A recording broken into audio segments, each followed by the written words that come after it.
Okay, today we're going to make banana nut bread using coconut flour and tapioca flour. So it's going to be a gluten-free special.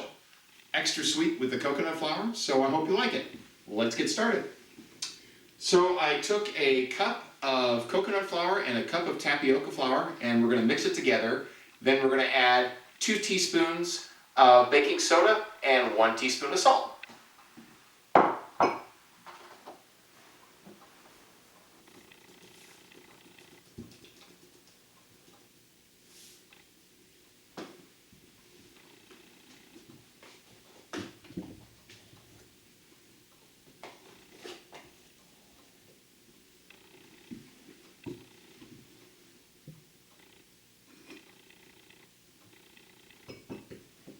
One of the things you'll notice about coconut flour is it likes to bunch up, and you don't want to have the little nodules of coconut flour in, otherwise it's going to come out lumpy and you'll eat a surprise when you're enjoying your bread. So let's try to get that as de-lumpified, I guess, as much as we can.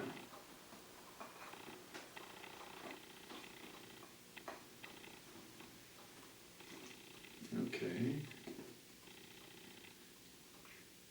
So once the dry ingredients are mixed, we're going to go for the wet ingredients, which we're going to mix separately. First thing we do is we're going to put 2 cups of sugar into the blending bowl, and that will be followed by 2 sticks of butter, softened preferably. So we already have, I believe, 1 in there, and now we're going to add the second. And now for the melted butter, nice mess. Get out of there.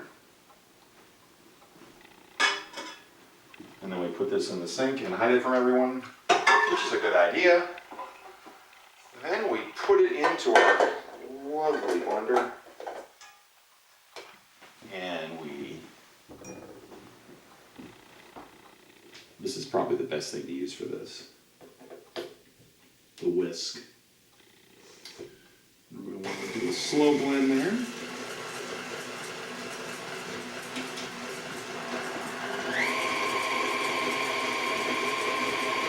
Wait for a little bit.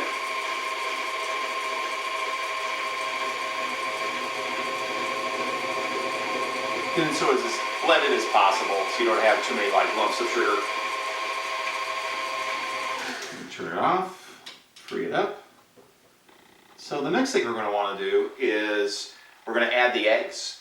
So when you're cooking with coconut flour, you need to remember that if you're doing 4 eggs for normal flour, coconut flour literally leaches all the moisture out of everything, and you'll get a crumbly, dry mess. So you need to literally double up on the eggs in order to make sure you've got a nice, moist bread.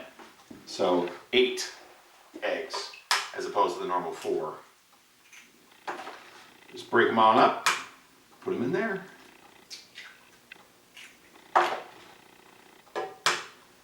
Now I regularly serve this bread to my colleagues at the Department of Health. A lot of my friends have gluten intolerance, and they swear by this bread, so I figured I'd finally show everyone how we made it.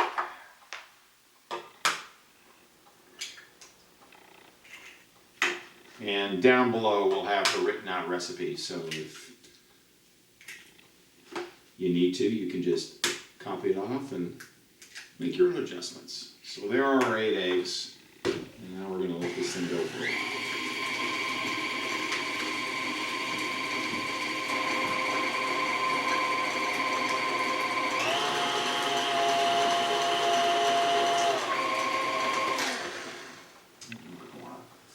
Get the sugar down in there. Use a lovely spatula.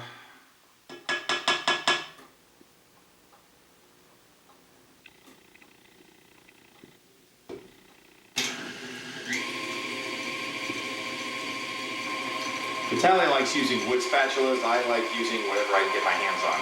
So this is the first one that came to me in the kitchen. Now that we got that mixed up, you're going to want about maybe 1 1/2, 2 cups of bananas, which we've got here. These were frozen earlier, So one of the things you learn about Pierce County is we have all these little secret places where we can get food fairly inexpensively and really good quality, and then you have to freeze it. So if you ever get a chance to go down on 99th and Pack Avenue, there is a place called Valley Liquidators. Years ago, they used to go around to our farms in Pierce County and pick up what was left over and then sell it at reduced prices. Now they do that with some of the more regional farms, but there's always a good selection of food, very healthy, that you can get there, and the staff are wonderful. So Valley Packers, it's where I get all my bananas for the banana nut bread, and where we get most of our fruit here anyway. So time to blend in the bananas, let that thing go for a while so it gets nice and blended in. The last thing you want in banana nut bread, outside of those little nodules I warned you about, was to have the bananas be chunky, because you'll bite into something that's a little bit weird and mushy, and it just kind of, it ruins the fun of banana nut bread. We're going to let that go for a little bit. So generally, walnuts are what you should probably use for banana nut bread. That's a standard staple, and they are somewhere in the kitchen. Hang tight for just 1 second. I'll be back.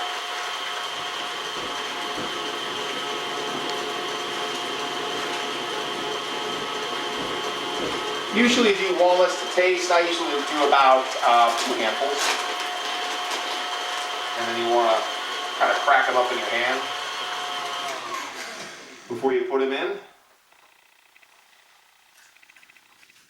Not too large in the bread. There you go. Now sometimes you might want to add other things to it, like maybe craisins or raisins, or maybe a different type of nut. It's really up to you, but this is kind of the basic thing, and it's usually wins just right the first time, so I don't feel like experimenting. I'll let you do that.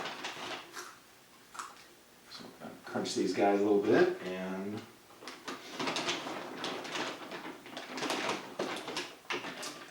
put you back in, and let her go.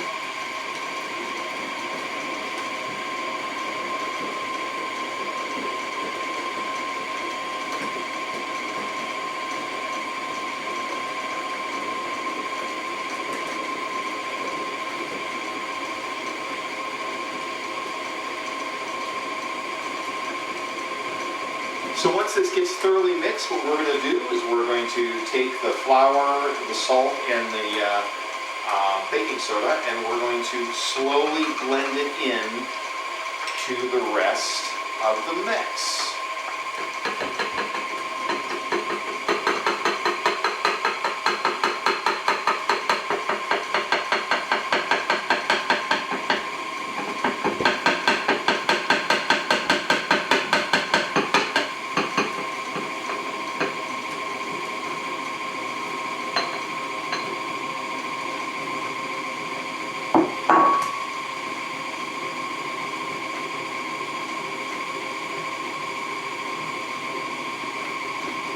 Turn this off for a second here. We're going to make sure we get everything off the walls. So you have all of that lovely flour in there. And then just wipe it off on the plates. And start it up again, maybe a little bit slower this time.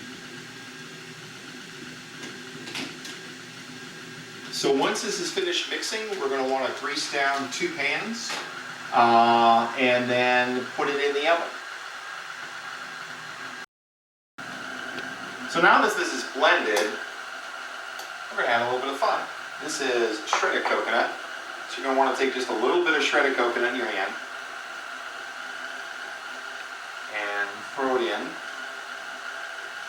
and blend it in.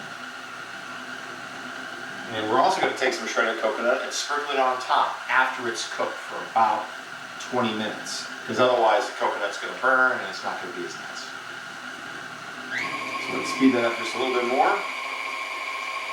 Make sure you either use a Crisco or butter and grease down your pans to make sure that the banana nut loaf actually comes right out of the pan when you're ready to serve it. And That should be enough.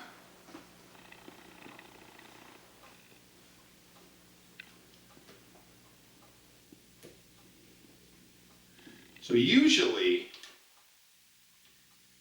banana nut bread has the dough has a lot more of a softer consistency. This does not. So I'm thinking we're going to need to add 2 more eggs.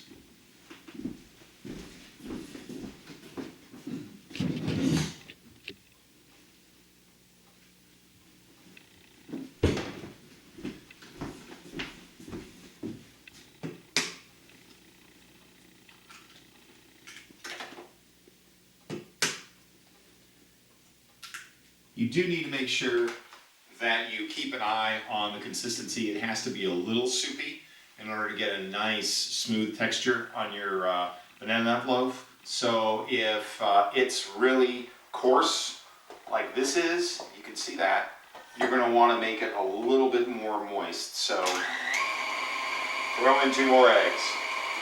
See if that helps.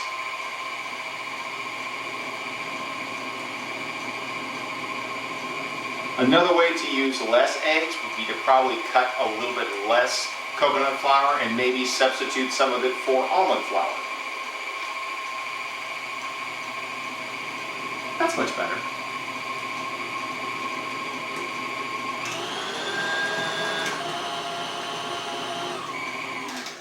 All right.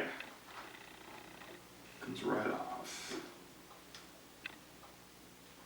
So now you're going to want to get as much of that off, and take you over here and put you in the sink.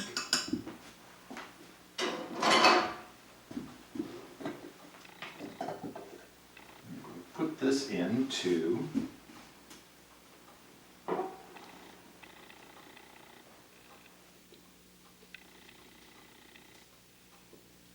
pans.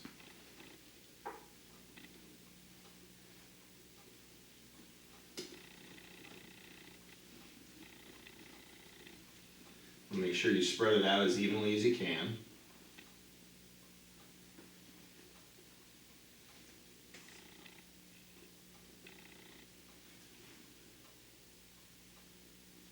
And then you're going to want to make sure the stove is preheated to 350 degrees, and you usually leave it in there for about 50 to 70 minutes.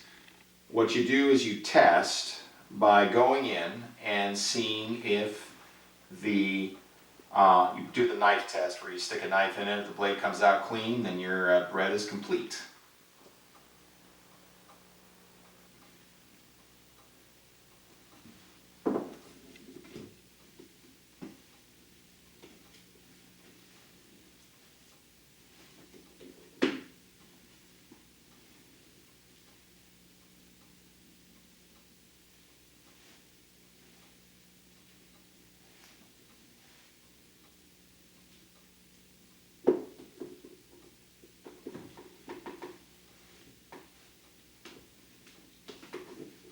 Right, and now it's time to put that in to the oven.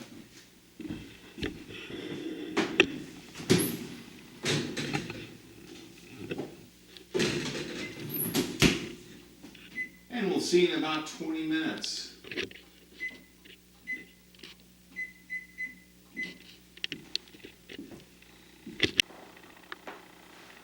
So now we're going to put some coconut on top.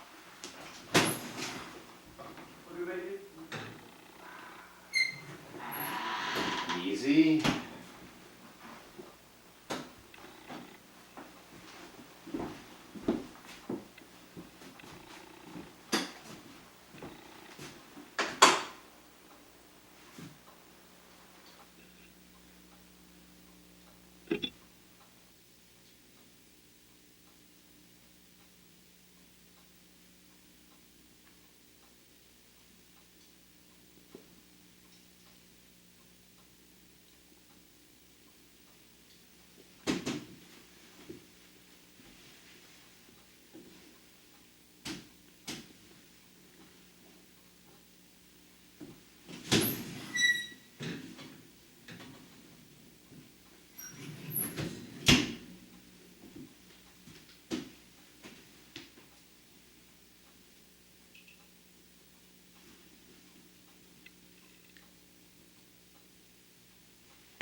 And let this go for about another, let's check it in 30 minutes. Thanks. Okay, now it's time for a knife test.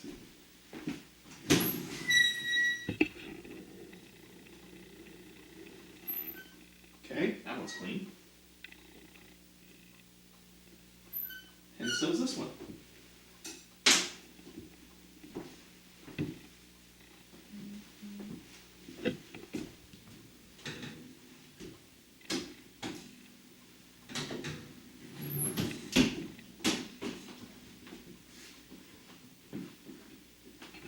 And here's your gluten-free banana nut bread.